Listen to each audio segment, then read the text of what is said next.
आज हम आपको पापमोचनी एकादशी की व्रत कथा सुनाएंगे। तो हमारे साथ बने रहिए। इस कथा के साथ बहुत ही सुंदर प्यारी है। इसके बिना व्रत हमारा अधूरा रहता है। तो बोलिए एकादशी मैया की जय हो।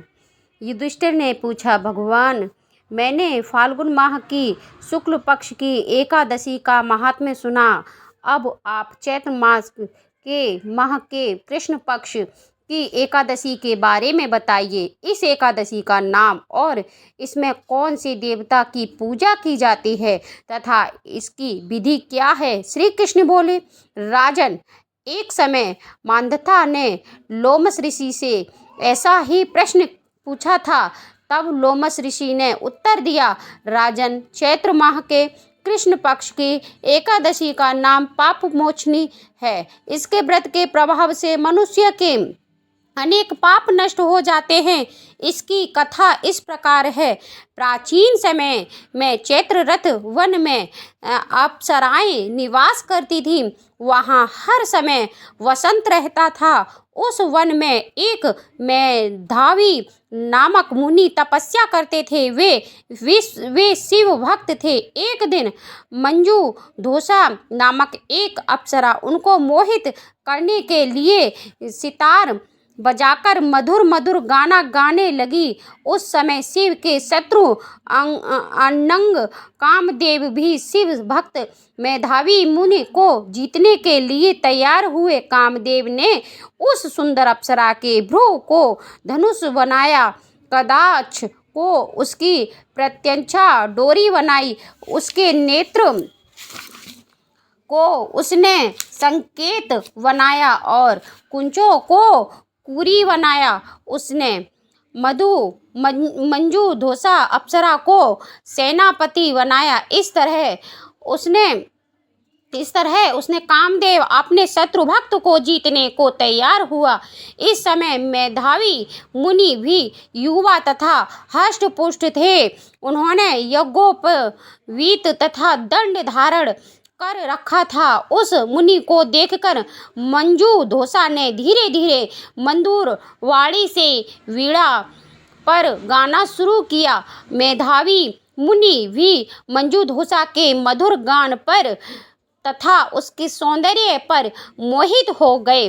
वह अप्सरा उस मुनि को कामदेव से पीड़ित जानकर आलिंगन करने लगी। वह मुनि के उसके सौंदर्य पर मोहित होकर शिव रहस्य को भूल गए और काम के वशीभूत होकर शिव रहस्य को भूल गए और काम के वशीभूत होने के कारण उन्हें दिन और रात्रि का कुछ भी ध्यान न रहा।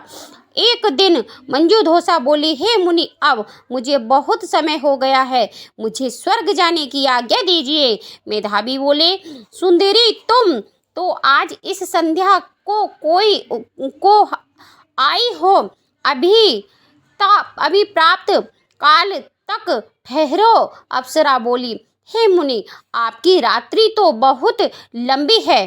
अब आप सोचिए कि मुझे आपके पास आए कितना समय हो गया है। उस अप्सरा के वचनों को सुनकर मुनि को ज्ञान प्राप्त हो गया और समय का विचार करने लगे। जब रमण करने के समय का परिणाम 57 साल 7 माह 3 दिन ज्ञात हुआ तो वह उस अप्सरा को काल का रूप समझने लगे। वह क्रोधित हुए और तप का नाश करने वाली उस अप्सरा की तरफ देखने लगे। उनके अंदर कांपने लगे और इंदिरा व्याकुल होने लगी। तब मुनि उस अप्सरा से बोले, हे दुष्टा, मेरे तप को नष्ट करने वाली, अब तू मेरे श्राप से पिशाचिनी हो जा। तू महान पापिनी है और दुराचारिणी है, तुझे धिक्कार है। उस मुनि के श्राप से वह पिशाचिनी हो गई। तब वह बोली, हे मुनि, अब मुझ पर क्रोध को त्याग कर प्रसन्न हो जाइए और इस श्राप का निवारण कीजिए। मुनि बोले, हे दुष्ट, मैं तुझे श्राप से छूटने का उपाय बताता हूँ। चैत्र माह के शुक्ल कृष्ण पक्ष की जो एकादशी है उसका नाम पाप मोचनी है। उस एकादशी का व्रत करने से तेरी पिशाचिनी की देह छूट जाएगी। इस प्रकार मुनि ने उसको समस्त विधि बता दी और अपने पिता च्यवन ऋषि के पास गए। च्यवन ऋषि बोले, पुत्र, तुमने यह क्या किया? तुम्हारे समस्त तप नष्ट हो गए हैं।